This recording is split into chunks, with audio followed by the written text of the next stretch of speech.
ప్రతిసారి కాళేశ్వరం గురించి మాట్లాడినా గానీ, తెలంగాణ ఆర్థిక వ్యవస్థ గురించి మాట్లాడినా గానీ, ఏ అంశం తీసుకున్నా గానీ కేసీఆర్ పాపమే అనే మాట వినబడతా ఉంది. ఎట్లా చూస్తుర్రు? అంటే కేసీఆర్ పేరు వింటేనే ఒక ఒళ్ళు జలధరింపవుతుంది. ఎందుకంటే కేసీఆర్ అంటే మొత్తం తెలంగాణ మాగానికి నీళ్ళు ఇచ్చినటువంటి నాయకుడు. కేసీఆర్ అంటే 200 పెన్షన్ను 2000 చేసిన నాయకుడు. కేసీఆర్ అంటే 24 గంటల విద్యుత్ ఇచ్చిన నాయకుడు. కేసీఆర్ అంటే రైతు బంధు ఇచ్చిన నాయకుడు. కేసీఆర్ అంటే రైతు బీమా ఇచ్చిన నాయకుడు. కేసీఆర్ అంటే అనేక సంక్షేమ పథకాలు ఇచ్చినటువంటి నాయకుడు.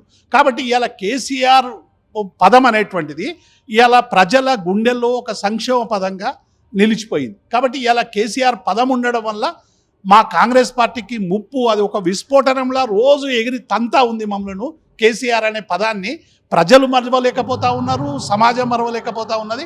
కాబట్టి దీన్ని ఎట్లయినా మేము కేసీఆర్ పేరును మరపించాలనేటువంటి ఒక కుట్రపూరితమైనటువంటి చర్యలో భాగంగా రోజు కేసీఆర్ను ఏదో చరిత్ర నుండి చెరిపివేసి కేసీఆర్ కిట్టు తీసేసినంత మాత్రాన, రైతు బంధుకు ఇంకో పేరు పెట్టిన తర్వాత, ప్రగతి భవన్కు ఇంకో పేరు పెట్టినాక కేసీఆర్ మీద దాడి చేయడం అంటే తెలంగాణ ప్రజల మీద దాడి చేయడం, తెలంగాణ సంక్షేమం మీద దాడి చేయడం, తెలంగాణ అస్తిత్వం మీద దాడి చేయడం.